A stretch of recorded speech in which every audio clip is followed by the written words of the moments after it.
to say a few words? Me? Yeah. Just go stand there and say a few words. She said she wanted to do anything, and I let her do it. You folks can come up and have a seat if you want to. We're going to be in here for about 20 minutes. If you want to go ahead and stand, you're more than welcome to do so. I can show her a chair so we can see her. Good morning at home. My co-work crime today. We all supposed to yell, You have the floor, man. That's right. No, she's getting up there and saying a few words. No, that was only 2. Now you owe us a word. Everybody. Okay. How's everybody doing this morning? Pretty good? Yeah. Oh man, come on, we gave you free coffee. Gotta be doing better than that. Better be frequent. My name is Tim, and I am from Walt Disney World Seminar Productions. It's based out of Disney University. Welcome to Innovation in Action. This is a behind-the-scenes seminar this morning, and I hope you enjoy it. I'm going to be working with you, and also this lovely young man that Jeff. Whoa. And he's so cute. And also Ben works with seminars. He won't be following around with us today, but he's here for moral support. He's always our dad. I've been with the company, amazingly enough. I started back in 1989 when the Disney GM Studios opened. I at the time was working in television and radio, and just got out of college, and I said, wow, I want to go to Disney and work for Disney. I want to do something in public speaking. And they put me on the Jungle Cruise, and moved into guest relations, and I've been here, amazingly enough, going on 5 years this May. It's hard to believe. But, so we know a little bit about Disney, and Jeff's been with us. How long have you been with us? 4.5. Same as you. 4.5, same as me. You know, Disney is quite an incredible place. How many's been here before? Dumb question. No virgins here. Let's do it the easy way. I want everybody to stand up for me. I am standing up. Make a space so she can see me. Okay? Get her a chair. Okay, what we're going to do is this. We're going to do something quite unique this morning. We want to find out how many of you know something about Disney. So we're going to do it the easy way. If you have been to Tokyo Disneyland in Japan, go ahead and have a seat. What if I'm going in April? It's going to be a long day already. If you have been to Disneyland in Los Angeles, California, go ahead and have a seat. There is no Disneyland in Los Angeles.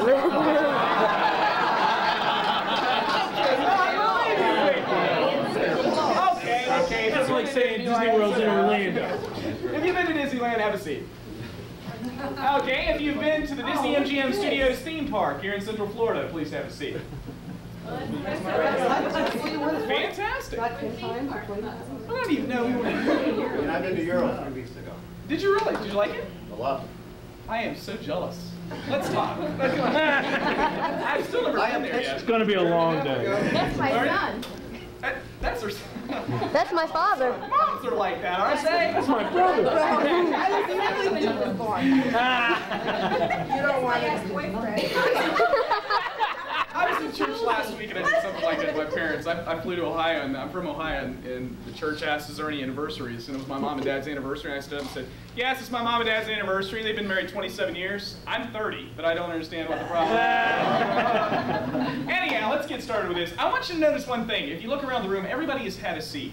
And the reason that we like to think of in a situation like this is because somehow and in some way, everybody has been touched by the life of Walter Elias Disney. It's kind of unique.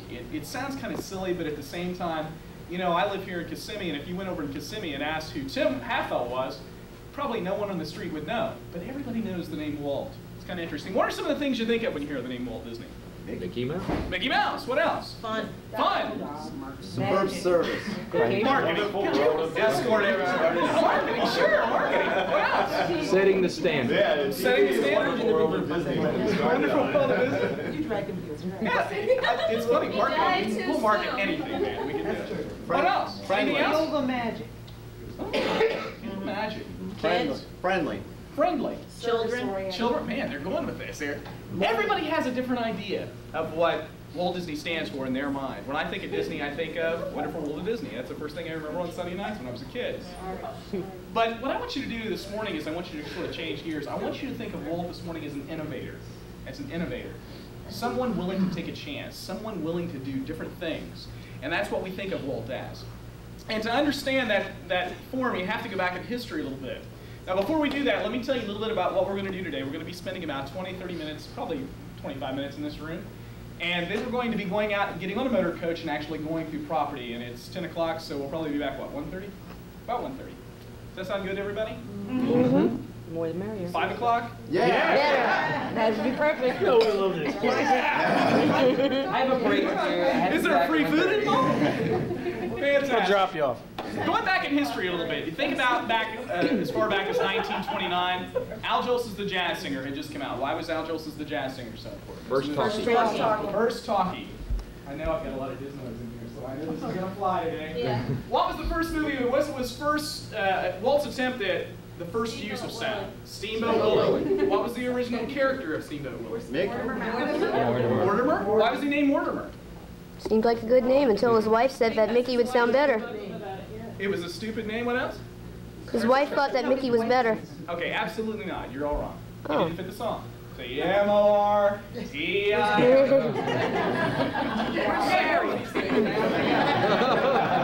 But that's exactly right. Walt's wife Lillian, she didn't like the name. She thought that the kids would have a tough time saying that. Lo and behold, Mickey was born. The important thing here I want you to notice is, though, it was not the name or the character. It was what he was doing. He was trying new things. And we're going to think about four more things just like that. The next one, he wanted to use, he thought about color. He thought color was so incredible. He had a piece on the table he was working on. It was called Flowers and Trees, and it was done in black and white. Color was so important to Walt, he thought, wow, this is something I got to have. He stopped production on Flowers and Trees about halfway through and started over again. Now, you have to imagine, I just want to tell you, if you haven't been through our animation facility or anything like that, you have to imagine how much work goes into animation. You have to draw one hand-drawn, hand-painted picture, and only one of those is not enough. You have to have 27 more. You have to have 28 to make 1 second of animation. So you can imagine the work that had gone into Flowers and Trees. He started all over again in color. And it was a good thing. It won the Disney Brothers their first Academy Award. So you got sound, you got color, and then you go into something else. You go into three-dimensional look. He first used a three-dimensional look. It was called a vertical multiplane camera in the old mill, and it worked out very, very well for him. And once he got to this point, he said, wow, you know, I've learned so much. Let's combine what I've learned and put it into something new. Let's put it into a full-length animated feature.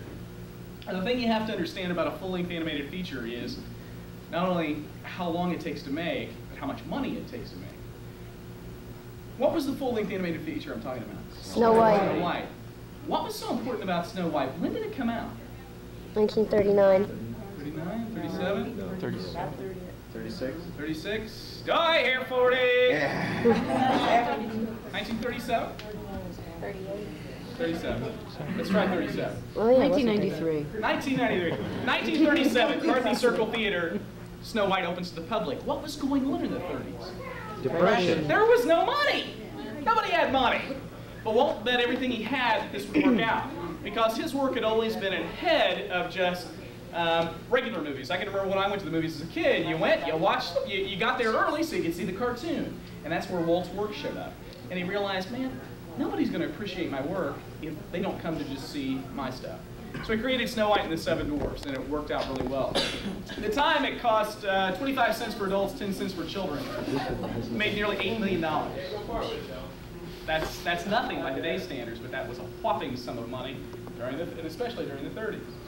So, he learned a lot from this, and everybody knew who Walt Disney was. But he wanted to do something different. He decided to take some things he learned, and he said, look, the idea of everything I'm doing has to do with reality. I want you to feel like you're not sitting back there. I want you to feel like you're in there. I want you to feel like you're part of the screen. So what he did is he created this piece, and he decided to use everything he knew about animation. Fantasia was one of the most incredible pieces ever done. But a lot of people today, they go, oh, Fantasia was just so wonderful, and we all love it. Fantasia, folks, was almost considered a failure when it came out. And the reasons why were this. Walt did everything he thought he could do possible to make the environment work for getting you on the screen. What he did was he put something up here incredible. He went, wow, look at that. That is beautiful. He even created colors for this movie. Then he surrounded you with the early forerunner of stereophonic sound called Fantasound. It was something incredible. You go, wow, I have never heard this before. And then at specific times during the movie, people would walk up and down the aisles even with incense. So you'd think, man, is it flowers I smell? Cool. He was like, man, this is incredible. But why wasn't it a success? It was too different. It was too different. All right. He read the book. I read it. I'm going to cry, thank you. Yeah, you could say that. It was too different. Fantasia, obviously, all of our movies, you probably will know, they were all re-released every few years. And Fantasia was re-released, and it still didn't do well until the 1970s. How did it do well in the 70s? People were doing drugs. I'm going to leave that statement right there. But it did well in the 70s. You can say it was sort of ahead of its time. Now, Walt knew with Fantasia that it kind of flopped. He knew that one big problem was left. Theater owners weren't willing to help him because they thought it cost too much money to send people walking up and down through the aisles. He even wanted ushers to seat the guests as they came in. So he said, we're not spending that kind of money. And Walt said, I've got to build my own theater. In July of 1955, Walt's first theater opened to the public. What was that? El Capitan? I was only 5 minutes. El Capitan? The Capitan? What? The Capitan Theater? Disneyland. Oh. Disneyland in Anaheim, California. Oh, well. Yeah, Los Angeles. Just guess it, Joe. I'll shut up That now. was pretty cruel, wasn't it? So, There's more of us than there are on YouTube. That's true. I can be taken. Jeff can keep up. The interesting thing is, I said, I called it a theater. Why do you think I called it a theater? He was putting on an elaborate play. He was putting on an elaborate play. Hey, Word, you're so good. All these points to you. I don't know how you do it. Is he a straight man? What? He's got no. Jeff just needed me. I just read all the books. It is a theater, folks. You go there to fly with Dumbo. You go there to fly with Peter Pan. You go on adventures with Snow White. That was the idea. It was a theater. You were to step into the scene. He wanted you on the screen, and it worked out very, very well. Except for a few problems. Walt had some problems with Disneyland again. It wasn't that huge of a success at the very beginning either. But it did the exact things that he wanted it to. And it finally became a success, and people from all over the United States, oh, we want a Disneyland. We want a Disneyland here. Oh, we're from Iowa. We want a Disneyland. Everybody wanted a Disneyland. Walt knew he couldn't just build anywhere because he had some problems he needed to work out. But he didn't have a lot of folks coming from east of the Mississippi. So he took some of his projects to the New York World's Fair back in the early 60s. Now, when he went there, 1964, when he went there, he took 4 attractions. At the end of the 1964 World's Fair, in the top 5 attractions, 4 of them belonged to Walter Elias Disney. What were the attractions? Small World, Carousel of Progress, Great Moments with Mr. Great Lincoln, Moments with Mr. Lincoln. Small World. the and the dinosaurs. Tiki Room. The Dinosaurs. It was Of the actually diorama. called Ford's Magic Skyway. And it was a great success. Walt knew he could build anywhere. So he went to Iowa, he built his park, and so you gotta go with this stuff, and he wasn't in Iowa. He came to Central Florida. Now I said there were some problems. What do you think he built in Central Florida? Weather. Free. Because what? No, he didn't get the land free. Well, he kind of in a way. got it He got it cheap. cheap. But that's one important thing. He had plenty of land. Weather. Weather. The state gave him his own municipality, so you wouldn't have to deal with county governments. Yeah, but that wasn't really, I mean, he wasn't sure of that ahead of time when he purchased the land. The population base of the Northeast Okay, and so the you East. had plenty of people. You had some tourism also that was coming into Central Florida. What did I miss? Land, weather, roads. I couldn't think what we had not said. Roads. Also, we had transportation access. Now, the interesting thing about this purchase was, when he got ready to purchase this land, nobody knew who was buying it. She said he bought it for free. Well, Walt didn't walk in and say, "Hi, I'm Walt Disney. I'm here to buy some land." You can't do that. So what he did is he sent lawyers in first to purchase the land. And what they did was purchase that through the names of fake holding companies. The land was just sort of disappearing. Now you had people who thought all this land was like, where's this land going? Well, we think it's McDonnell Douglas. We're trying to put a man on the moon. And other people thought, well, you know, it's the Ford Motor Company. They want to build a plant here. My family, they're crazy. They thought it was the mafia. They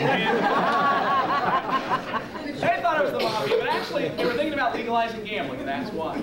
But actually it was Walt Disney. And a young woman, a young reporter, Emily Bavar here in Orlando, actually found it out. It was released in the paper. We think it's Disney, and sure enough it was. Now, the interesting thing about this was, before the park had opened, Walter Elias Disney died in 1966. And the company had to take a step back and go, oh, what do we do now? But the most important thing about his death before it even opened is all the dreams he had in mind first. All the things that he had planned, all of the innovations that he thought were so important. Now, Walt sort of did a blueprint, you might say. He did a blueprint on the wonderful world of Disney. He would come out and talk about this park. And he was going to call it Epcot. What's Epcot stand for? Experimental Prototype Community of Tomorrow. And that's exactly what it was. Every paycheck comes on Thursday. Here's Walt talking about it actually. And now, here is Walt Disney. With the most exciting, the most important part of our Florida project. In fact, the heart of everything we'll be doing in Disney World will be our experimental prototype city of tomorrow. We call it Epcot, spelled E-P-C-O-T, Experimental Prototype Community of Tomorrow. Here it is in larger scale.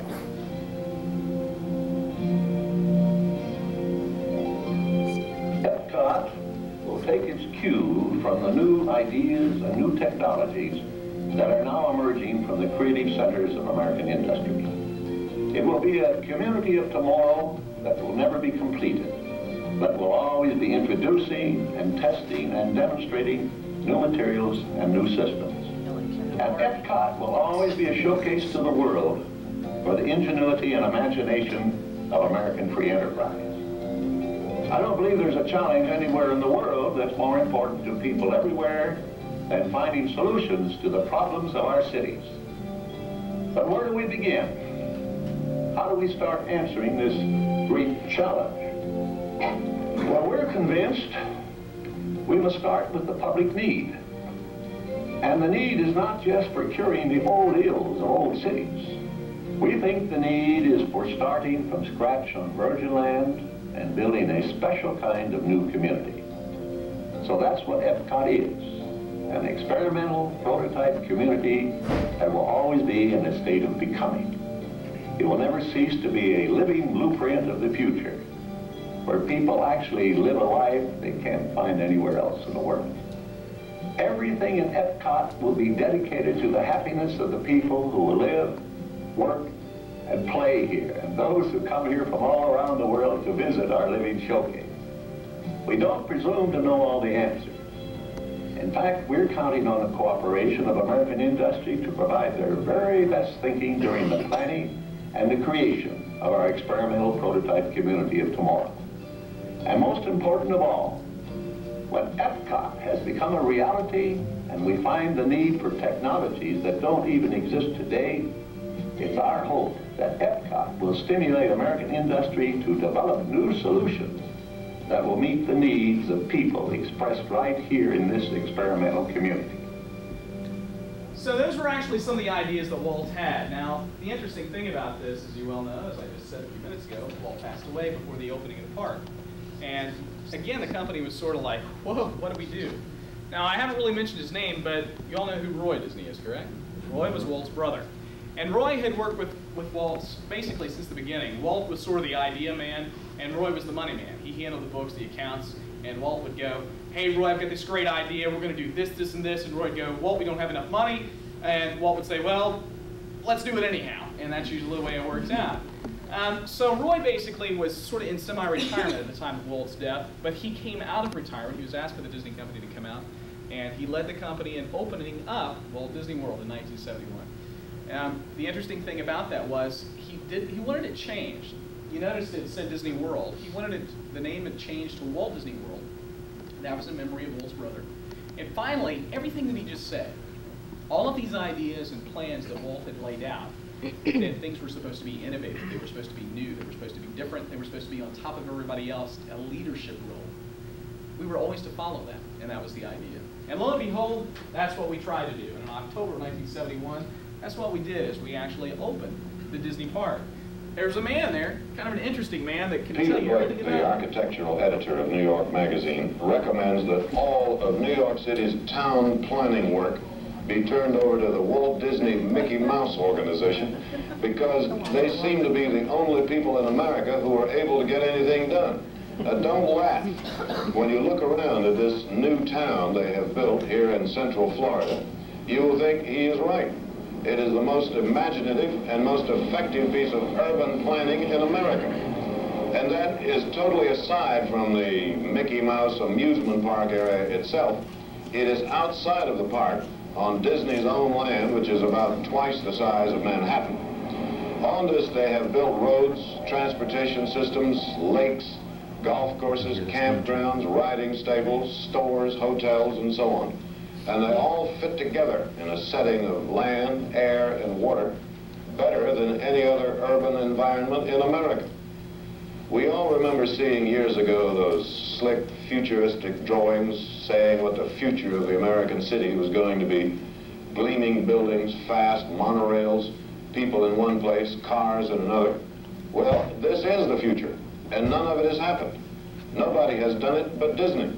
While the rest of us squirm around in traffic and breathe the fumes, Disney gets people out of their cars at the edge of town and then takes them quickly wherever they want to go. They built a hotel in the form of an A-frame 14 stories high. With the A-frame up, they built the rooms on the ground. The rooms finished with mirrors on the walls and light bulbs in the sockets.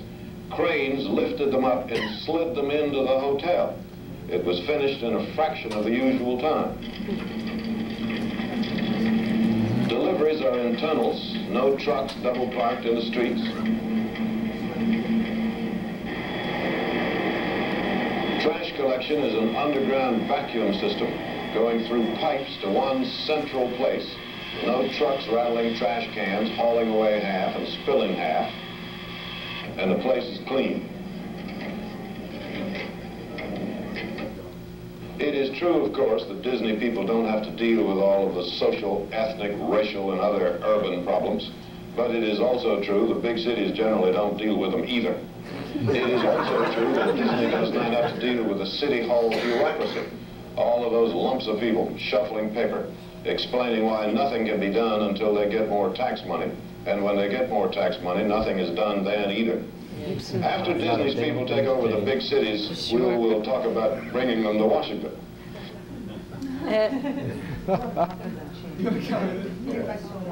Let me switch gears here for a second. Let me ask you a question. What is a reporter's job? Report the facts. See, now you got one. You were complaining to him. You did very well. Objectively, well, how'd you say that? Objectively, present the facts. In other words, he is to tell you what he sees. Do you think if David Brinkley came here in the 70s, early 70s, and he walked in and he goes, this place is a dump, do you think he would have told us about it? Absolutely. Mm-hmm. David Brinkley, the reason we show this is David Brinkley saw exactly what Walt had thought about, exactly what we wanted you, the guest, to see.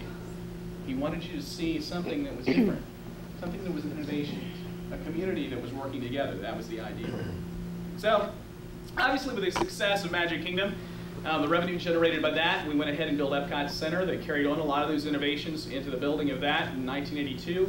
And obviously that even carried into the opening of the Disney MGM Studios in 1989. I really can't tell you any more as far as growth because it's all up in the air with us. It seems like every time I hear something we're building, then all of a sudden we're moving it over here, we're building something else.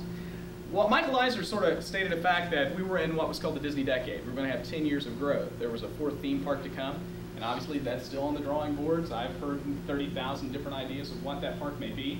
Have all kind of new resorts to open. Some of the definites that we are opening are like the All-Star resorts, that type of thing. Blizzard Beach is a new water park. This is the type of innovation we have. Blizzard Beach. I mean, Blizzard Beach is a water park and it's all about snow and ice. It's very unique, it's very different, and the guests are going to love it. That's what innovation is about. And hopefully today when you go out and get on the buses, you're going to see some of those innovations and enjoy this a great deal. A couple things before we do go out on the buses. You're going to go out the doors and around the corner past Olivia's, and the buses are waiting outside for you. We kept talking a few minutes ago about cameras. If you do have cameras, there will be places you will not be able to take pictures.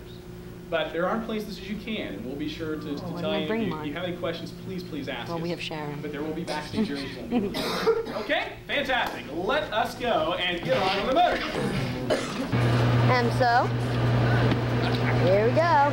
Can we get on the second bus? When you're struck.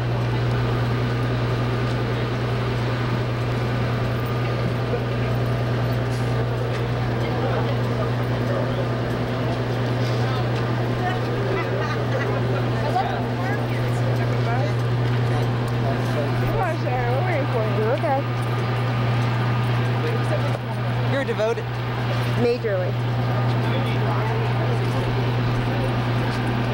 I like this one. Family. Hey, what's cool, buddy? Which one? Okay. Did you say this one? Right here. Okay.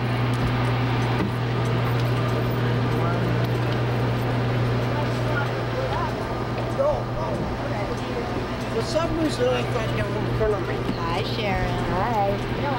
For the rest of the seminar. The bus has two temperatures. We have an on temperature and an off temperature. So if it gets too much of the on or too much of the off, let me know and we'll switch it to the other. Before we go too much further, I want to introduce another very important member of our team, and that is our transportation host, Robert.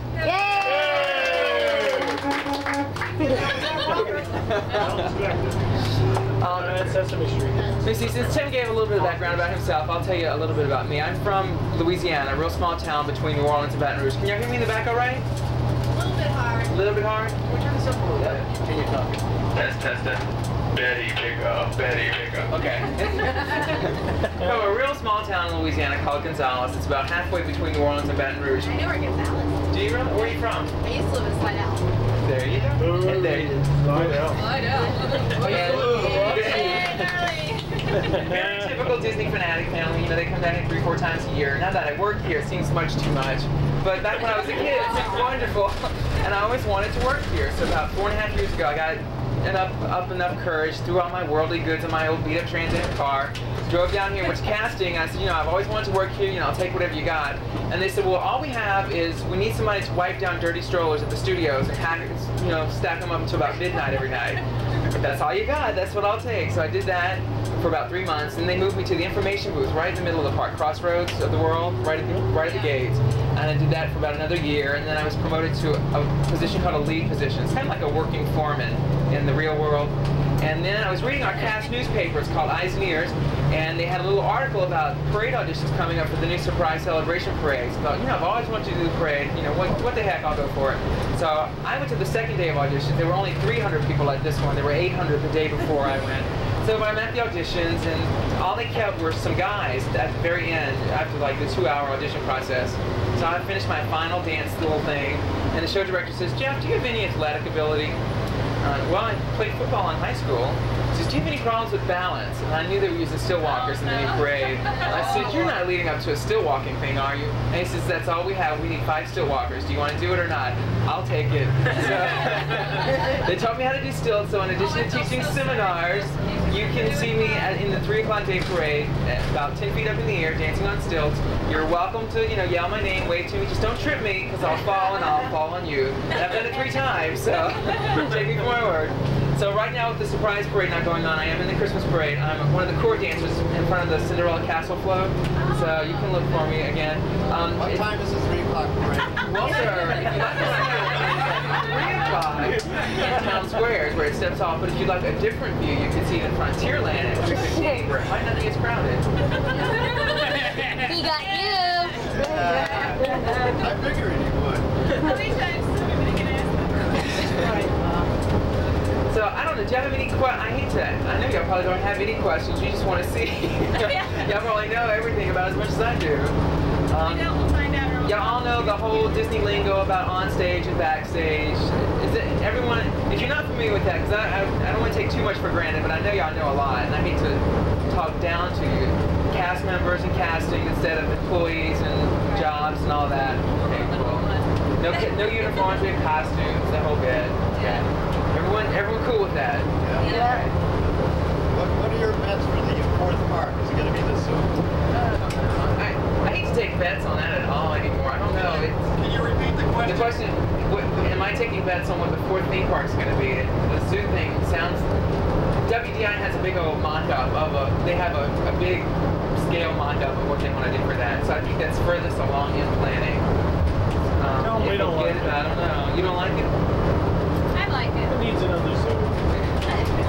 I mean, who But it's knows going to though? be Disney, You know, I heard about the Disney's America thing 3 days after it was announced up there. My roommate's grandmother called, my roommate, and she was just like, oh, Missy, you can move home now. They're building a park up here. And I was like, grandmother is senile. We're not building a park in Virginia. No way. And then 3 days later, the company sends out a memo to us. So, 15 minutes. So Disney in your own backyard now. It sounds really neat, everything that I've heard about it. It sounds really, we'll see if it comes about or not. You're going to have a lot more security there than you can put in there. Okay, Oregon is not that affordable like this. Not that This is not DC. No, That better not be a tight shot here. No, not too bad. every single one of us, Power up. Your teeth take up the whole screen. Not every too single one of tight. us is giving her a tape of money to dump this for us. Money for postage, that's all. This is not what they want to see. Okay, Money they for want to see postage. She's not getting paid. Well, we're passing our monorail beam, so this is a good point to, I guess, jump right into the seminar. Again, what Walt wanted to do with this Epcot community is he wanted to showcase new technologies that people can come into his new community and see and use and maybe take back to their own community and make their own community better. And transportation is a really big challenge in big cities around the world, and it's no different here on our peak days, like July 4th or New Year's Eve, if you've ever been here. We move about 300,000 guests in a single day. So one of the innovative ways we do that is with our monorail system located to the right. We have 13.7 miles of monorail beamway. This is the extension of Phenomenal Epcot Center that we built in the early 80s. Now this will move about 150,000 people on a single day. So this really helps us move about half of our guest traffic on those peak days. The record for this is 198,000 people back in, I think it was 89. New Year's Eve of 89. So a lot of people. It's not so much an innovation as it is an innovative development of an old technology. Just like the old trolleys that would go up and down Main Street drawing the electricity from the overhead line.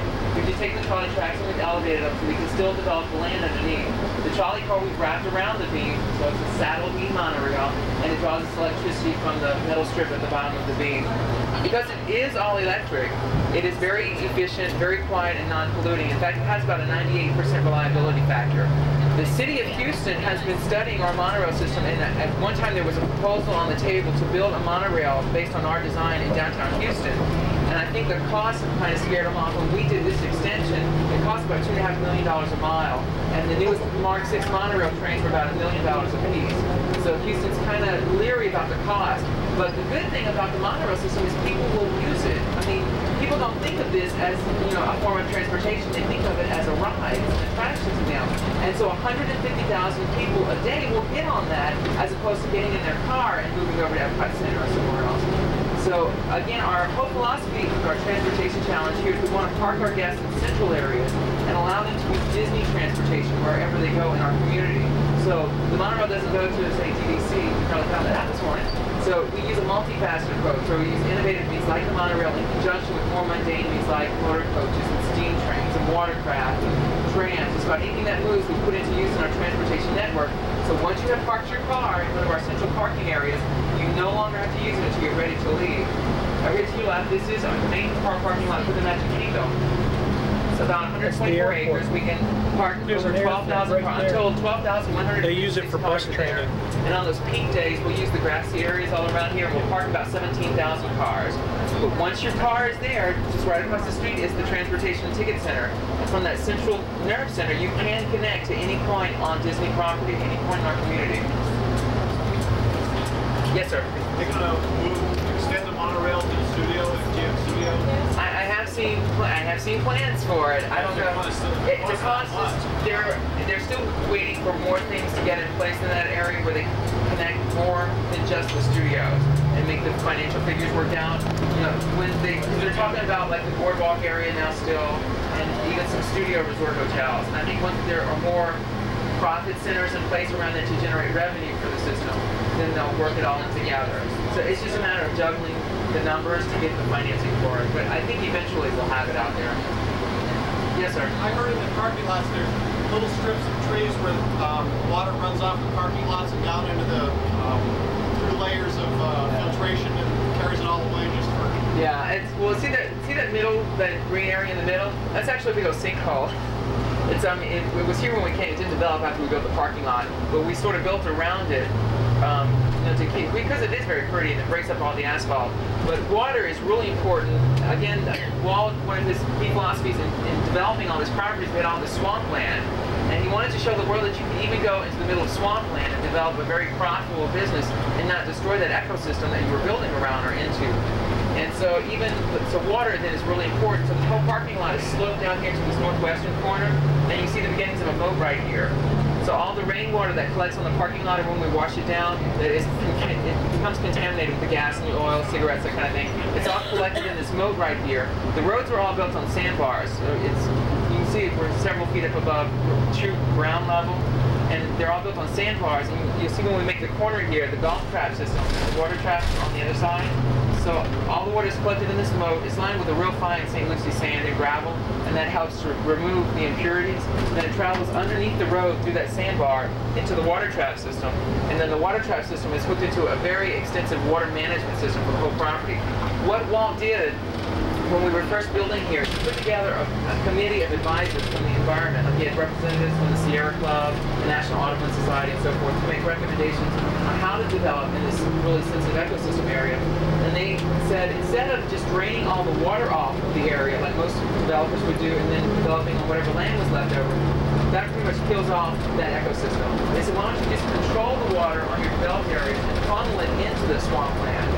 So the first thing they built here was about 44 miles of canals, and with all the expansion, we have about 60 miles of man-made canals now. And you see them winding around the property. They look like natural rivers of stream threads, and they're all mulched and everything, so they blend in very well with the environment. And these 44, well now 60 miles of canals end up back in our swampland with about 20 miles of levees to help contain the water. And then we have 18 really innovative water control devices, and we'll take a look at one in just a few minutes.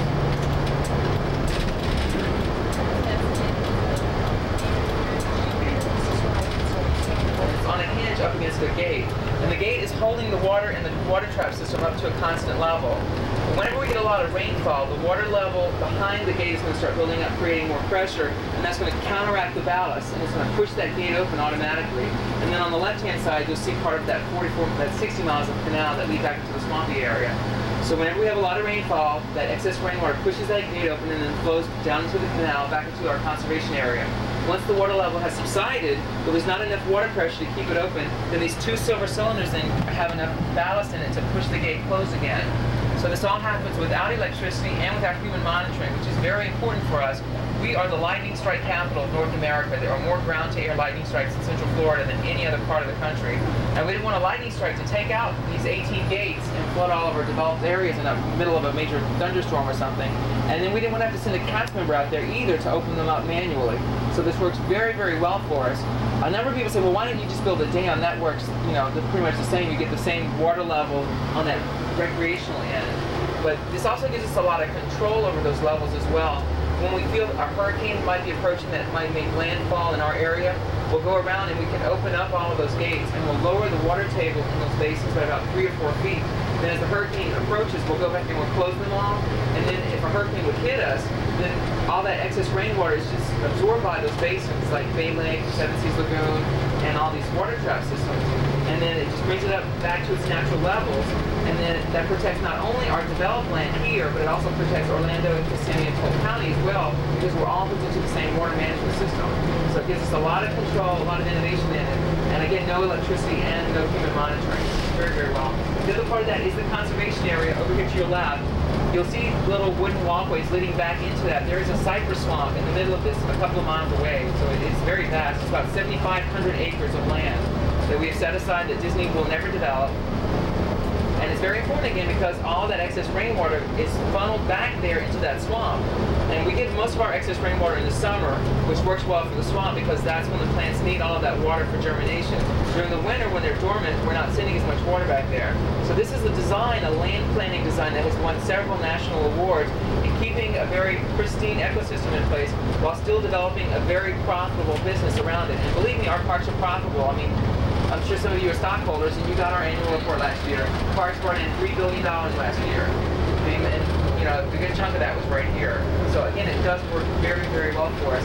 Now we manage this swamp like a living laboratory, and those wooden walkways are designed so that students and professors and stuff in the local universities can go back there and do experiments and tests and all that. Also, representatives from the government, the state, and the national EPA are often back there. And you'll even see little monitors every so often with solar panels.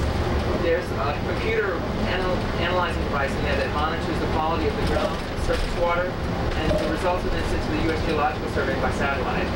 So again, a system that has worked very well that any community can benefit from.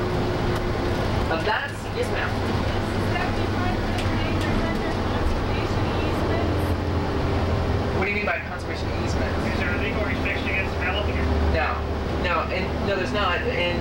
The only requirement that the state has about developing wetlands is that you do mitigation against that. So if you develop in a wetlands area, you have to create another set of wetlands somewhere else. And we have done that in some parts. Like if you're coming toward the Magic Kingdom on World Drive, on the left, all that stuff with the little bitty tiny trees, they planted like something like 100,000 cypress trees because that is some wetlands mitigation going on there. They developed something like 100 acres of wetlands there for what we impacted with the Caribbean Beach Resort and the studios, because that was a wetlands area. So no, there's not.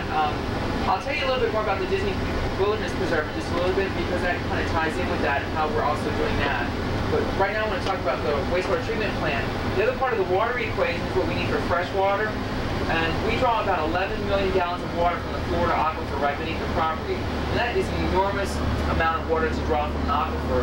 And the land in Central Florida, if you take too much water out, it dries up and it collapses into big sinkholes. And so what we try to do is recycle all that 11 million gallons of water in such a way that it naturally replenishes that aquifer. It comes out here to a standard wastewater treatment facility, just like one you find in any community that you live in. And we treat that 11 million gallons of water, and we get something called a secondary effluent. And by government standards, that can be point discharged back into the environment. But we want to create a cleaner effluent. So what we do is we chlorinate that, and that kills off the remaining bacteria or pathogens. And then we dechlorinate it, and we have a water that's still rich in organic material. Now from this point, we have recycling tubing that leads back into the community, into the golf courses, along the roadways, into all the flower beds, and we spray that 11 million gallons of water as spray irrigation.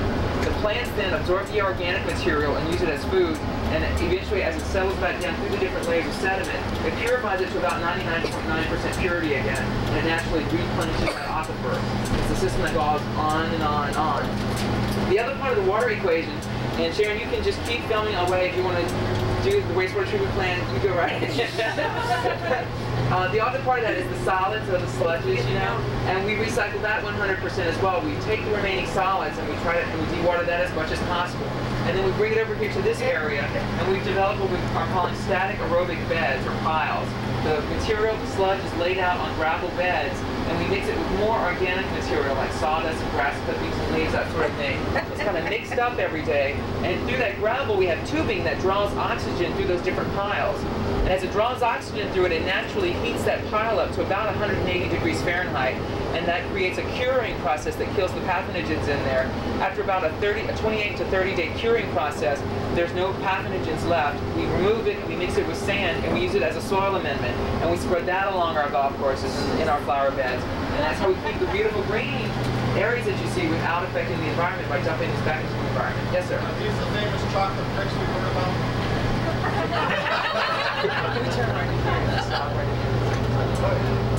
So famous I haven't heard of. Well, wait, what chocolate bricks? Some part of the recycling, I heard they came out with just big solid chocolate bricks that were put around and decomposed, mixed with sawdust or something like that. Could be. Could be. We had a, Robert, were you here for the cast competition? See, the city of the city of Milwaukee uses a process very similar to this, and they sell their compost under the name Milorganite. So the city of Milwaukee makes a profit on what other communities throw back and waste into the environment. So Disney thought, well, we'll do the same thing as Milwaukee. We'll make a profit on that. So we had this big cast competition to name it, and Robert's favorite name was Zippity Doo Doo, which I really liked. So we have the names Mickey's Malt, Pooh's Pooh, Donald's Do, you know the whole bit. Well, you know, Disney can be very conservative, and marketing said no character stuff. So the name they picked was Vista Green, Yawn City. But I don't think you're ever going to see us selling this because we use all of this in our own community. We use 100% of it. But the joke here is that, you know, when you leave your whatever resort you're staying at, you're going to look all around, you're going to check into the beds, check the drawers, make certain you're not leaving anything behind. We left something behind, and Disney found a way to make a profit on that too. Now over here to your right, this is our recycling center, our materials recovery facility. Recycling is the buzzword of communities in Florida right now. We are under state mandate to be recycling at the rate of 30% by the end of 1994. Right now we're recycling about 21% of our waste stream, and so we feel we're very on target with that date. Yes, ma'am.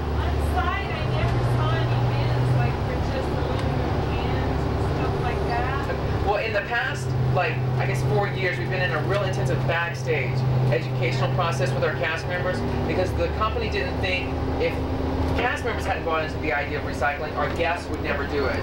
So for the past 3 or 4 years, they've really been concentrating on backstage areas with cast members, and we're recycling at really high rates backstage. So now we're finally bringing it out to our guests. Like when you checked in, if you're in a Disney resort, you should have gotten some information on recycling at your resort.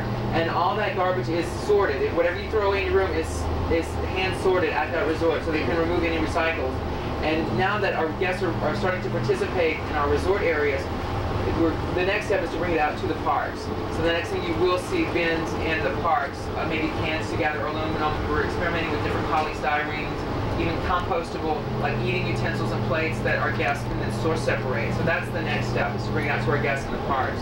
But doing very well with it. Again, 21%. The biggest percentage of recyclables that we're salvaging are the corrugate, the cardboard boxes. It's about 100 tons a week.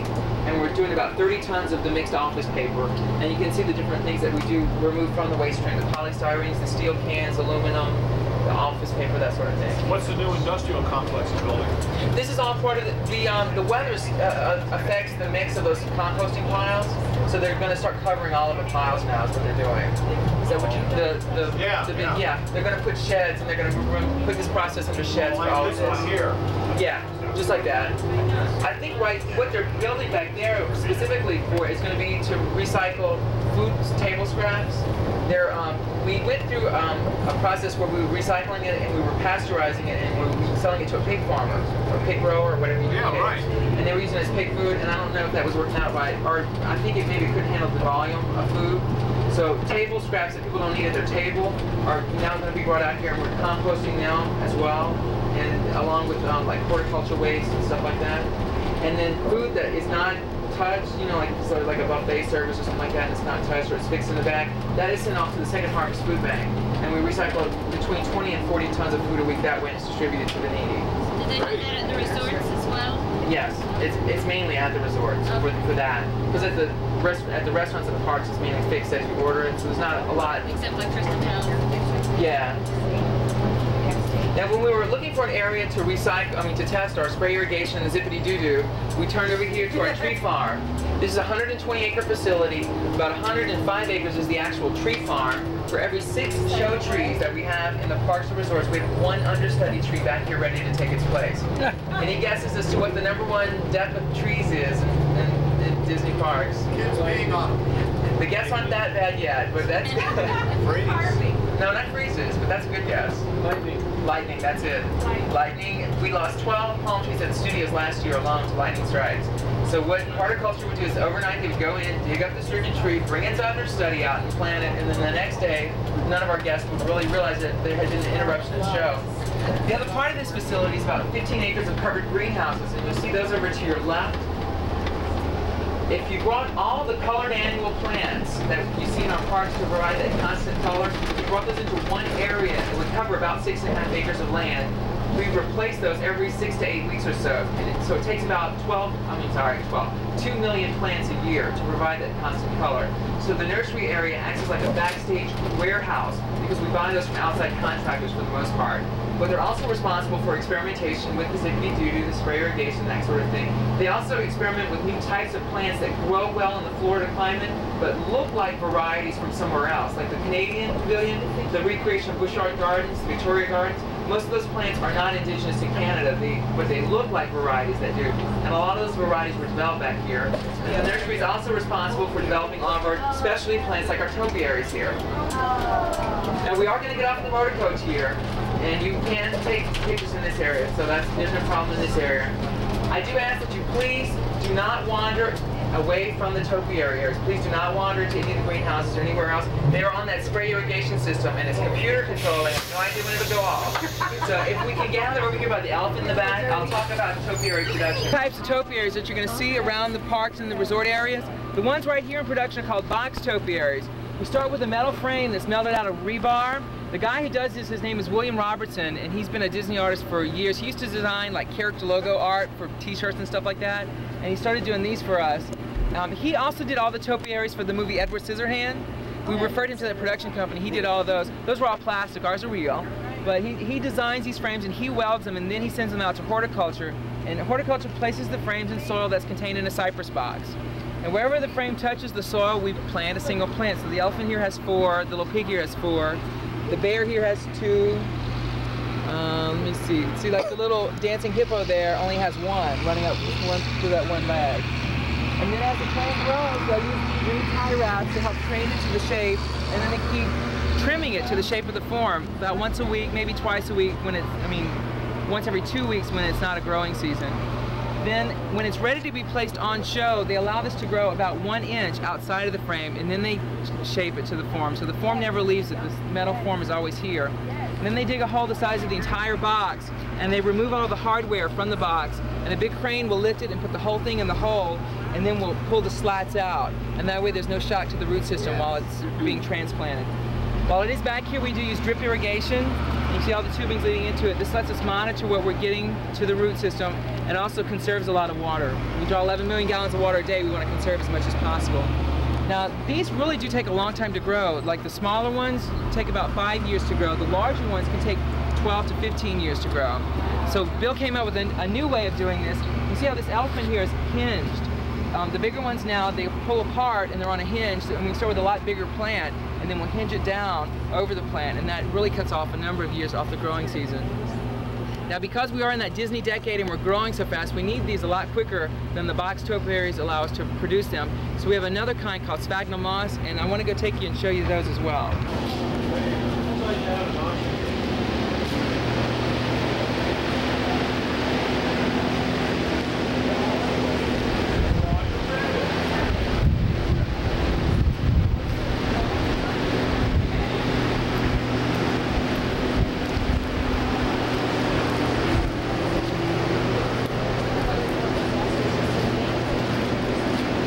What we call sphagnum moss topiaries. Again, you see we start with the same rebar frame, but then we'll cover it with chicken wire, and we stuff it with sphagnum moss, which retains water very well. And then we'll plant small vines into the moss directly, so the frame's not in soil because the plants are growing directly into the topiary frame. And then as the vines grow, we simply keep pinning them down using just normal hairpins. These we can get out in maybe a month to 3 months, so these are much easier to produce. Because of the Florida climate, they dry out very, very quickly. They're very hard to keep moist enough.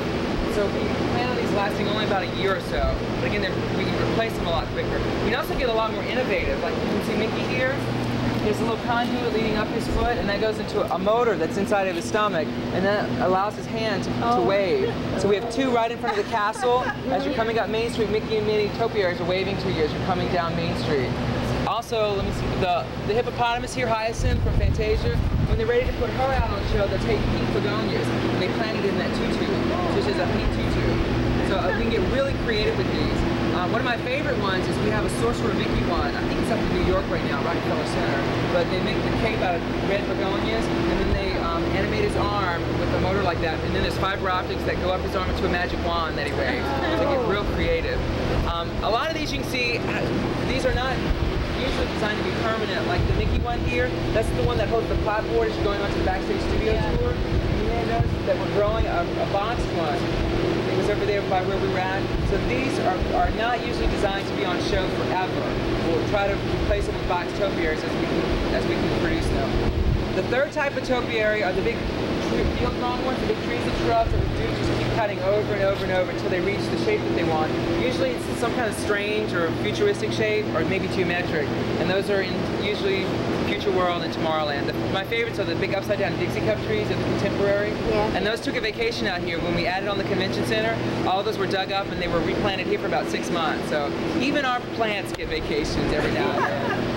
So feel free to take a few moments to look around. Please do not wander away from the topiary areas, however, okay? And we'll reboard the bus in another 2 minutes or so.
1980.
Crack down on nursery daycare centers that use Disney pictures.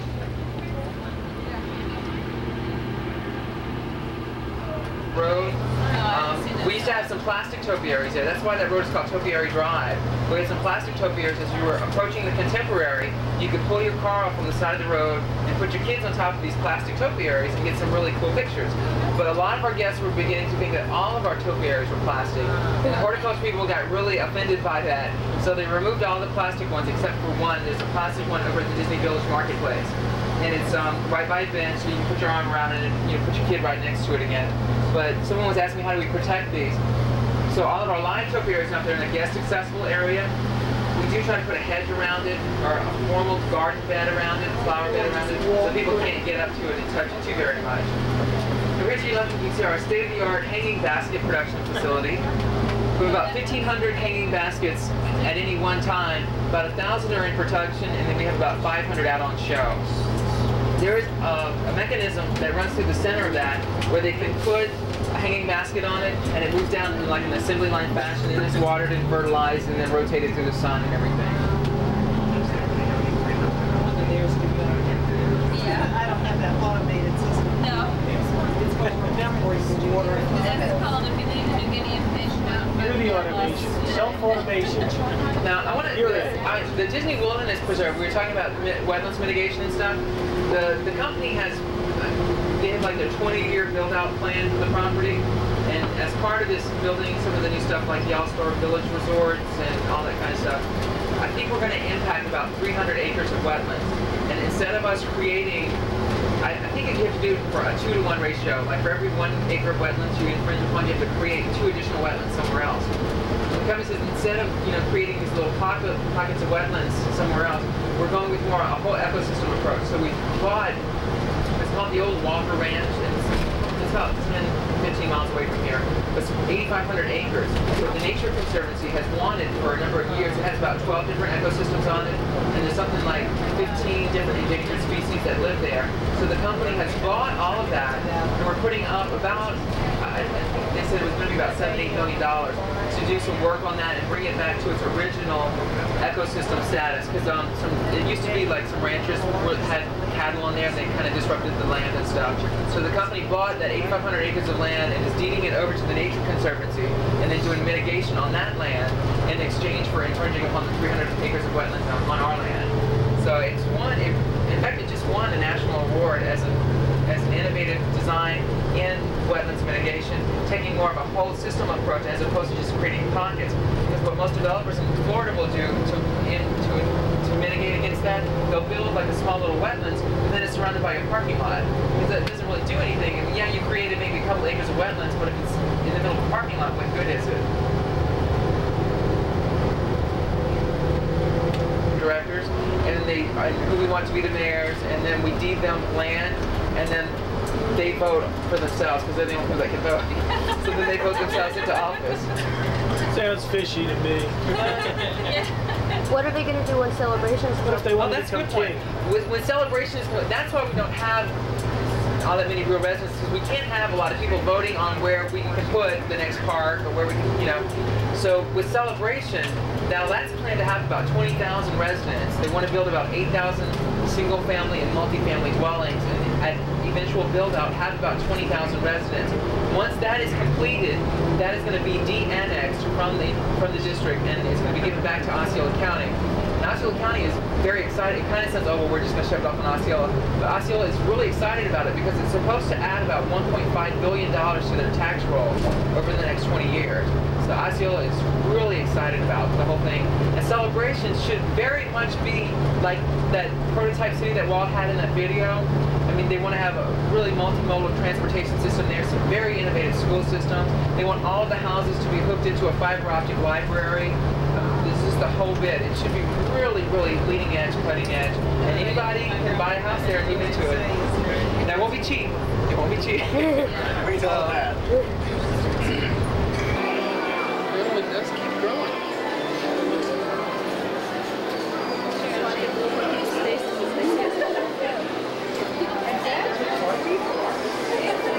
Okay, we are in Fantasyland now, and remember the whole point of what Walt wanted to do with his new theme park idea is he wanted to create a three-dimensional set that he could put his guests in the middle of and use all of their senses to tell that story.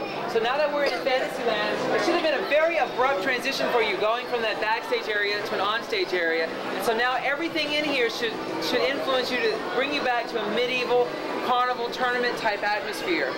Just for your own reference, the 3D show is gone now. They're going to put in a new live stage show. It's going to be based on The Lion King, and I want to do it so bad. So I'm going to get to do that. We have a question about The Lion King. What's the premise? What's the premise? From what I understand, it's like Macbeth goes to the jungle. So Shakespeare goes to... Have you seen the first 5 minutes of it? Yeah. Okay. They show the first 5 minutes. Well, we came away with a different concept altogether. So. Yeah, it should be really neat. But that's what's going in here now. It's going to be a new stage show for that. So that's why that's closed. So Magic Journeys. It's the Magic Journeys shows, the 3D shows. That's right. Yeah, that's right. I mean, we've had it for 10 years. It's time. It can go. Everybody was slamming it on the board anyways. They were talking about. So we're going to head around to the castle now, and I want to talk about attention to detail and theming and innovative building practices with the castle. So we'll head around that. Yeah, well, two of the things that I want to focus in on in this part of the seminar: attention to detail and innovative building techniques. The first one, innovative building techniques. If you look at it, it looks as though it's made of stone. And in fact, it's fiberglass, 276 tons of fiberglass poured over a steel frame. They used more fiberglass in the construction of this building than any previously built structure in the world. And that's because building people thought that fiberglass was too combustible a material to use. But when we came here, we had those new, back 22 years ago, they were new computer monitored heat and smoke detectors, and then we developed a new fire retardant that we mixed in with the fiberglass, and that made fiberglass a very viable building alternative in our community. So as you look around, all the stuff that looks as though it's stonework, and even on the upper levels, almost all of the material will be made out of fiberglass, and all you have to do again is knock on it to see that that's the truth. Now, as far as attention to detail goes, Cinderella Castle is just a myriad of detailing in there, and attention to detail is what gets our guests really coming back here over and over. 64% of our guests have been here before. They've been here at least once before. And so every time they come back, however, they're going to see something new that they probably didn't notice on the trip before, unless you've been here for the 100th time, like some of you have. You can't show you anything new, so then we have to build new things and redo Dumbo and stuff like that. But on the second floor is King Stephen's Banquet Hall. If you've ever wanted to dine in medieval splendor, that's the place to go. On the upper levels is a suite of unfinished apartments that was designed for Walt Disney's personal use. Had he lived, he was going to move down here. His address was #1 Cinderella Castle. But then he would have to vote. Yeah, he would have to vote too. Yeah, he would. I think he'd have a vote anyway, sure. So when he died, his family decided they did not want to move down here, and so it was only a portion of the apartments were finished for entertainers for the show in front of the castle. So it's quite a privilege to be able to go up there, and I can say, oh, Walt might have leaned here, or Walt might have sat here, that kind of thing. And then also, you can also see the use of forced perspective at use in the castle. Forced perspective means that as the building gets taller, the detailing gets smaller, and it makes the castle look as though it's taller than it actually is. It's about 180 feet, about 18 stories. From the other end of Main Street, we want it to look as though it's about 24, 25 stories. And you can really see it from up there. You can look out the windows and they're about this big. And you're like, oh, wow. So actually, and if we have birds build nests up in there, we have to relocate the bird's nest because it throws off the scale of perspective. Now, a lot of people like to say that this is modeled after Neuschwanstein, Mad Ludwig's castle in Bavaria somewhere, and that's partially true. Our Imagineers went over to Europe and they studied about 8 different castles and chateaus, and they kind of rolled it all into this one fantasy castle. And it's very much almost a history of architecture in castles. This lower part is very medieval, very fortress-like, when castles were just in the area for defense. And as it gets taller, that's when the design gets a lot more intricate and graceful, and that's when it starts to recall the chateaus of the Loire Valley and the castles of the Renaissance period. So a whole history of castle making rolled up into here. Now, when we go on the inside through the breezeway, you're going to see a lot of detailing in there that most of our guests will miss their first time going through when they're running through to get to Dumbo first thing in the morning. Most everyone will notice the mosaic on the side, 5-panel mosaic telling the story of Cinderella.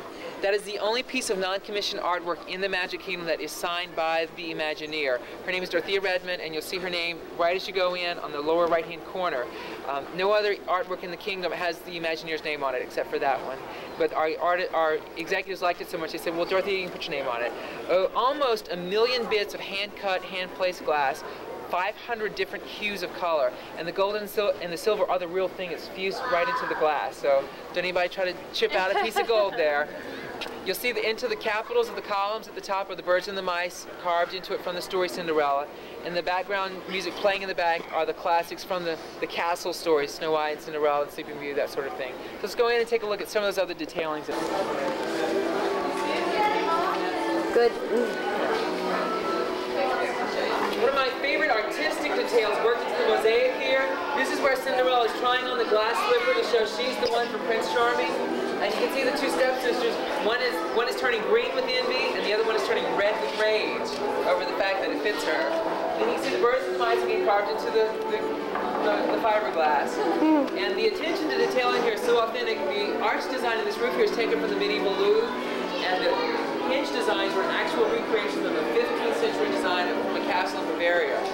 4 years of design and research went into making this castle, and the company wanted this structure to be completed first because all the people building the park, none of them had ever been to Disneyland, and most of them did not really understand what we were trying to do here. So they wanted this to be finished first so that it would set the tone for the building of the rest of the park. And it cost us somewhat more to do that, but we think it paid off in the long run because we really did come up with a beautiful park. Everybody touch your slipper. I'm ready, I'm ready. Sharon says everyone has to touch the slipper. Yes. Okay, keep going. Got it. You're okay. Again. Hold that slipper. Somebody lift up Sharon's and for everyone that's not here.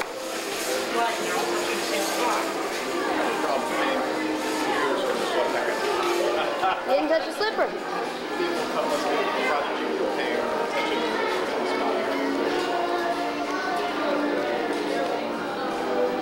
Cast members go through traditions. That's the initial training period that every Disney cast member goes through. We learn the 4 keys to our success, and it's the first thing that we always approach a situation is to look at the safety, and the second is guest courtesy, and the third is show, and the fourth is efficiency. And this banister is really a neat example of how we put that into play. When we first built this, we didn't have this little scallop design on top, and we had the stage show here, and people would sit on this banister, and it's like a 14-foot drop down. So we put in this little scallop design, and now most of our guests don't conform to that, so people don't really sit there anymore. And then also, the design worked into the banister is a modified trefoil design, so that when the sun would rise in the east on that side or set in the west over here, it would shine through here, and you can see how this would invert, and then you would get the ears and Mickey. You get Mickey's ears lining the ramps here, which is a wonderful show. But safety's #1, and these were big enough, we found out, for small kids to crawl through. And so we had to go and put in all that detailing and sacrifice the aspects of show for the safety aspect. Just a little bit of trivia. You just have to bear with me. It's all part of the seminar. Now I'm going to talk about land planning devices that we've worked into the park for moving our guests around. The part here we call the Castle Hub, and it's part of the wheel design of the whole park, so that all the lands of the park radiate out from it like spokes in a wheel. Main Street itself is like a big corridor able to absorb hopefully the tens of thousands of people that we have coming in the first couple of hours of the morning. At the end of that corridor is Cinderella Castle, and that acts as an architectural element to lead you on into the park and get you to the central hub. Walt called it, the Walt term for that was a weenie. like you use a weenie to train a dog to do things. Not that anyone's a dog, but that's the term Walt used. And so our Imagineers, when they build new things, they always say, what's the weenie? What gets the guests coming in and moving along? And the castle's the biggest weenie that we have. So once you get here, there's only 4 choices as to where you're going to go. Walt wanted to keep the number of choices small because he felt that the number of choices in adults' lives created stress. And he didn't want you to be stressed here, so we only gave you 4 choices, and there's another architectural element that should get your attention. You might see the Swiss Family Treehouse, and that might lead you into Adventureland. If you're over here, you might see the paddle wheeler coming into Port and Liberty Square, or you might see the carousel turning through the breezeway, and that might lead you into Fantasyland, or you might see the Star Jets, and that might bring you into Tomorrowland. But again, another element to lead you on. Now once you're in the park and you're moving around, well, all the lands empty back into the hub. So if you need a shortcut from Frontierland to Tomorrowland, you don't have to go all the way around. You just take a shortcut right through the hub. You need a central place to gather at the end of the night. Again, it's very easy to locate, so it saved a lot of unnecessary walking. And this was a land planning device that Walt found in cities like Paris and Washington that he liked a whole lot, and incorporated it into his park to move his guests around. Then we also designed Main Street, specifically using forced perspective, to move our guests into the park quickly and out of the park quickly at the end of the night. When you first come in the morning, Main Street looks much longer than it is because the buildings on this end of Main Street are smaller and they're closer together, and the trees in the hub here we have planted closer together than in Town Square, and we cut them smaller than in Town Square. So first thing in the morning, Main Street looks very long. At the end of this long Main Street is Cinderella Castle. So most people are going to grab that stroller, run down Main Street, get to the hub, take their picture, and then off they go. My mom gets here at 8:30 in the morning and she leaves at 2 o'clock the next night in the summer. And at the end of the night, she doesn't want to see a long Main Street. Well, now the reverse of the perspective works. The buildings on that end are larger and they're further apart. The trees are spread further apart and we allow them to grow bigger. So at the end of the night, Main Street looks much shorter than it did at the beginning of the day. And it gives you a little psychological boost to get you out of the park at 2 o'clock the next night when my mom's here. So those are devices for moving our guests around, and then we also had to take into account the way people are going to move no matter what we do to them.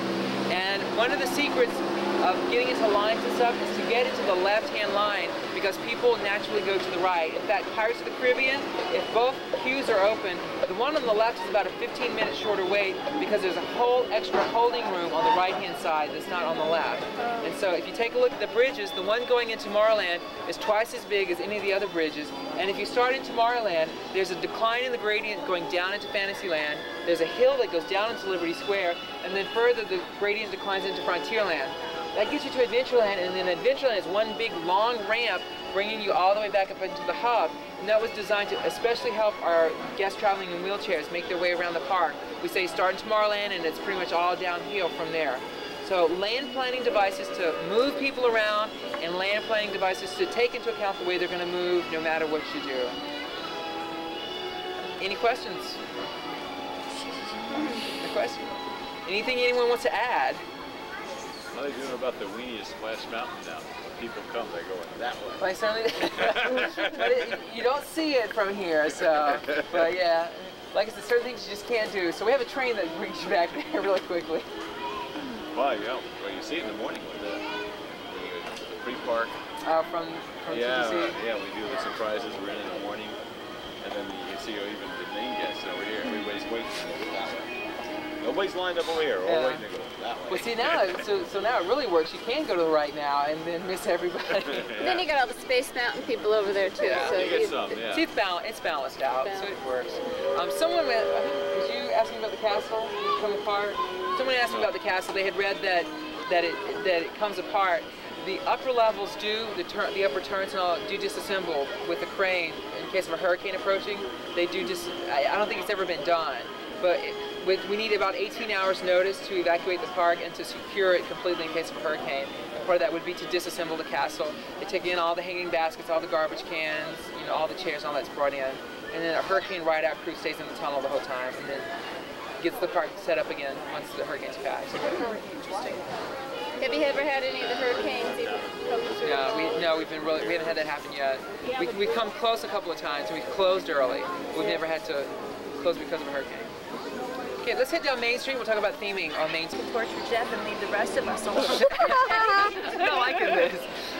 Main Street is themed to a turn-of-the-century Victorian anytown USA, and it's not any particular town, and so you're going to see architectural elements from across the country. for me, this end of Main Street is very New England, seaside-ish feeling.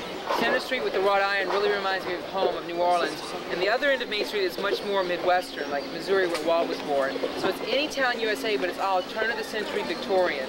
So as we go down Main Street, every element that you see, touch, hear, smell, even what you're eating on Main Street, should support that in some way or another, tell that story. Now as we go down Main Street, you're going to see names of people and companies in the upper story windows. The companies are for the most part fictitious, but the people are all real people. It's like a who's who yearbook of Disney history as we go down. And the first name we see is Walter Elias Disney, right up above the ice cream shop. And his fictitious company is the Graduate School of Design and Master Planning, which I think is a very fitting corporate tribute to the man who came up with the idea for it and the vision for all of this with only a 9th grade education. So I always say, you know, that doesn't mean to drop out of school at 9th grade, because Walt was all for education and he really encouraged it. But like a boarding school. So he wanted to see the world. He dropped out to go to the Red Cross over in Europe right after World War II. So I guess he had a yearning to see the world. But some of the other names I'll talk about as we go down, but if you even notice something you want to share with us, I'd love to hear what some of the, because I don't even know them all, so if you know any that you want to talk about as we go down, feel free to let us know.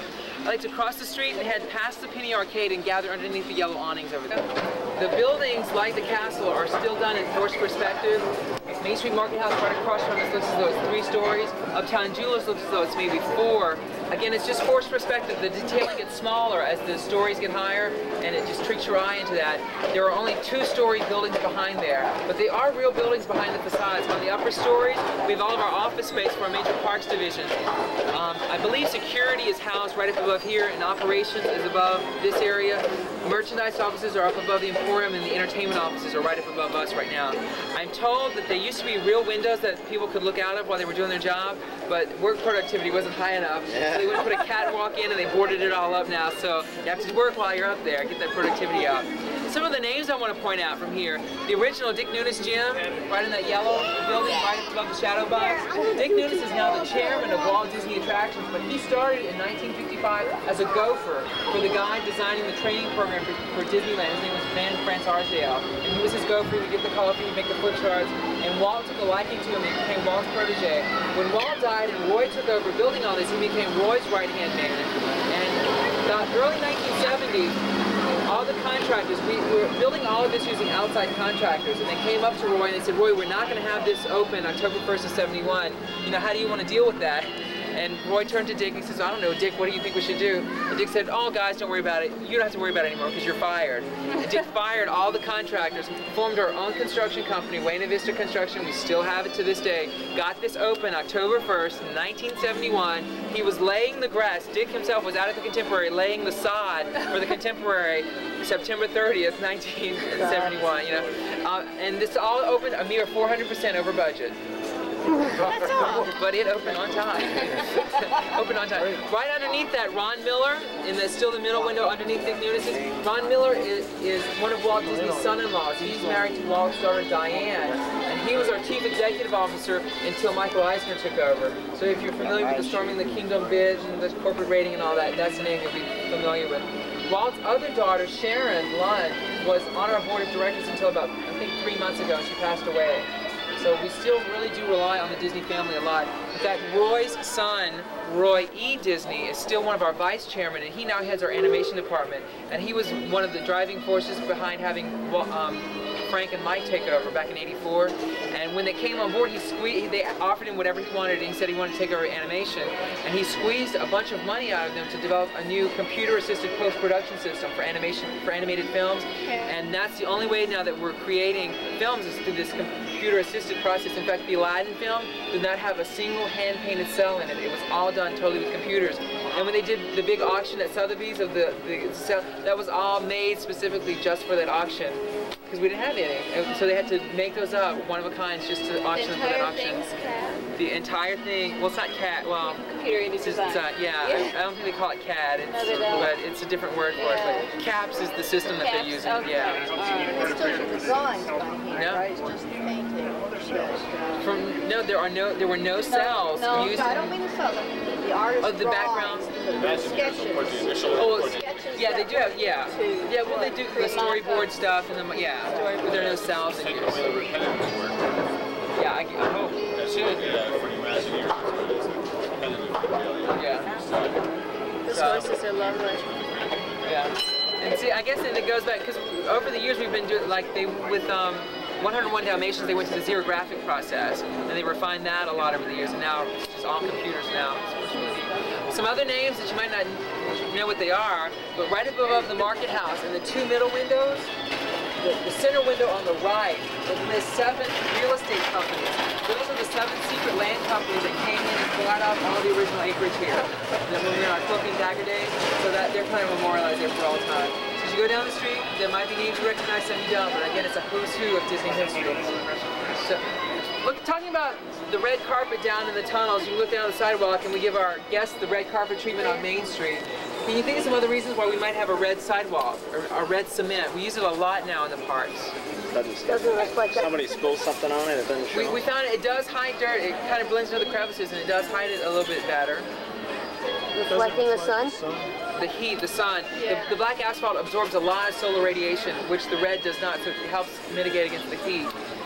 Something else, and I don't think, we didn't really plan this, but we take credit for it, but once we had it here, if you take a color picture at Walt Disney World, and you use Kodak color film, the official film of Walt Disney World, and you get the red sidewalk and the green foliage and the blue sky all in the same picture, you set up a very sharp color contrast. And when you get the really blue sky, it sets up like an almost postcard quality picture. It looks really, really nice. So I don't think we planned that, but we take credit for it. Also, if you look back down at the castle from this vantage point, we are in Main Street, USA.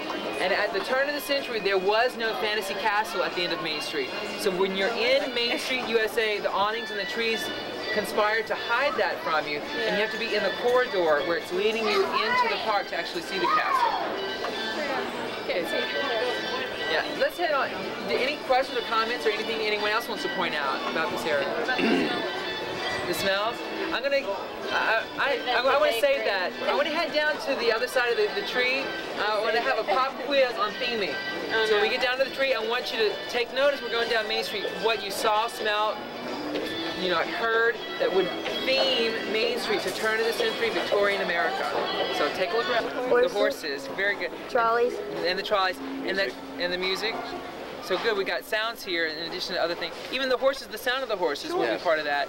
And that again is very turn of the century too, that really pinpoints turn of the century because we've got the horse-drawn trolleys and we have the jitneys as well, the horses' carriages. So right at turn of the century. The costuming. The costuming, very good. The vendors with the little hats and pinstripes, all the, you know, the decorations in the shops. Even all the architectural elements, you know. Like, if you think about it, Main Street only has 4 buildings. There's one on each corner. There's 4 huge buildings, but then we use architecture to break it up and theme different portions of it to make it look as though it's 10 or so different buildings. Okay, so we've gotten sound and we've gotten things that we've seen. What other things? Someone was talking about the smell. Popcorn right by the entrance. Popcorn. Did anyone smell the bake shop? Yeah. Bake shop. Walt specifically wanted a bake shop on Main Street. So number one, you could be eating a cookie, very turn of the century, eating cookie. You know, we sell cookies, ice cream, and hot dogs basically on Main Street. All turn of the century kind of, that all-American kind of thing. But he also wanted the smell on Main Street. That's really why he wanted a bakery and that candy shop for all that smell. And once we had it, the cook said, well, we can't blow cold air over a hot cookie because it cracks. If we're selling them to the guests, well, we really don't want to give them a cracked cookie. So now we have canisters of artificial chocolate chip cookie smell that we pump up onto the street. We have canisters in the tunnel that we pump onto the street so you get that smell. And there's some of that as well while it's baking, but when they're not baking, we just pump something up and it's that fake smell. You sneaks! Jeff, I thought it was nicknamed as Smell It. Well, that's something, yeah. We have a bunch of those smelters. Okay, is that what what we're getting though? That is, yeah, that's an early part of that. They really refined that in Epcot Center a lot, like the smoke smell when you go through the Spaceship Earth, and the oranges when you go through Horizons, that kind of thing. We heard like the background music, we heard the piano player, the steam train, all those sounds, the background music, talk about smells and taste, you know, all those again. Walt wanted this to be a 3-dimensional set and use all of your senses, not just like watching a movie, you were actually living it and experiencing it. Bicycle. We saw them the other day. They could have come and sung to us, John. I want to read from our dedication plaque to kind of wrap this up.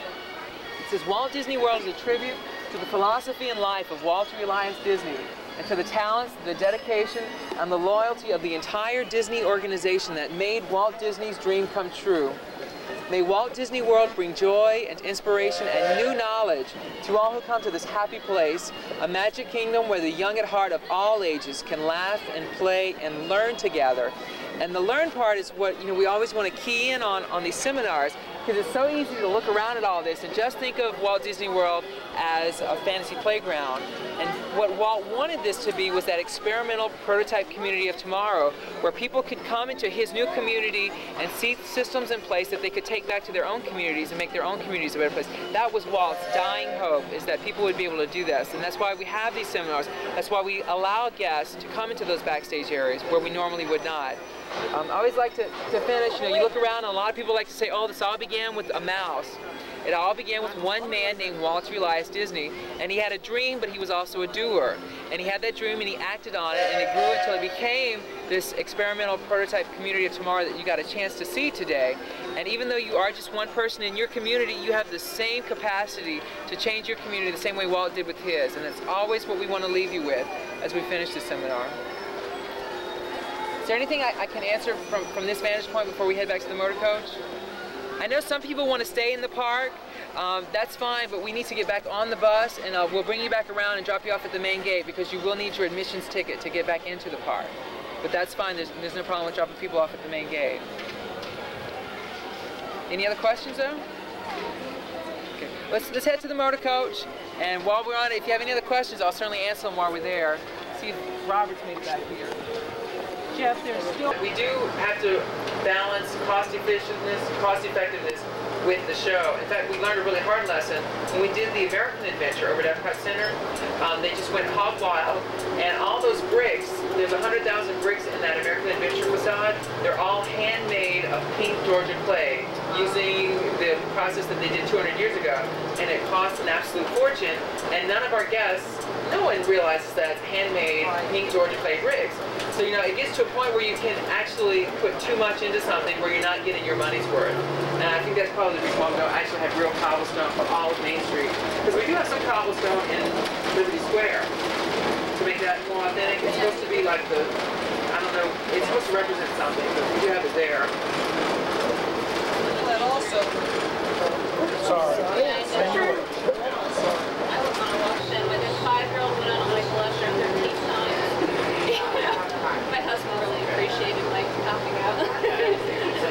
You did buy the one picture then that you got, right? Well, we were doing pictures in January.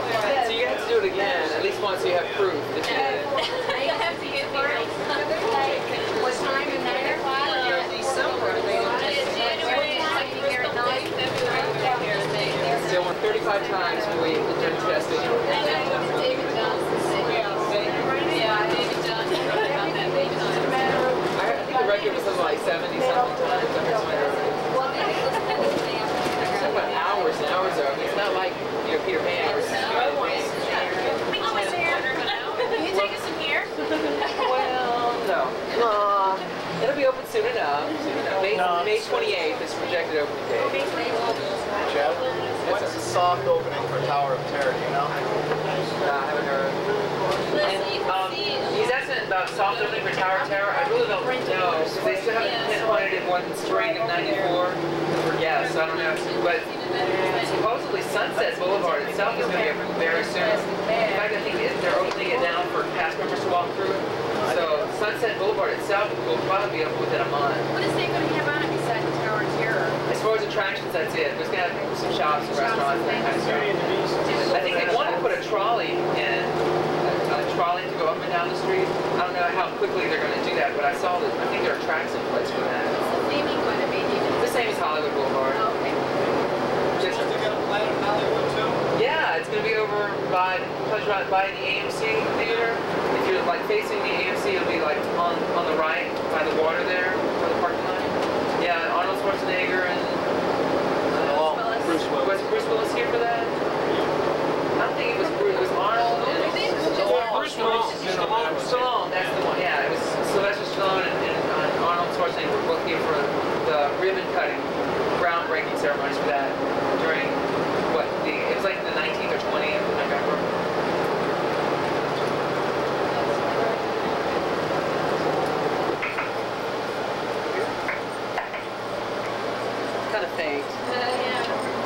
is Jingle Bells.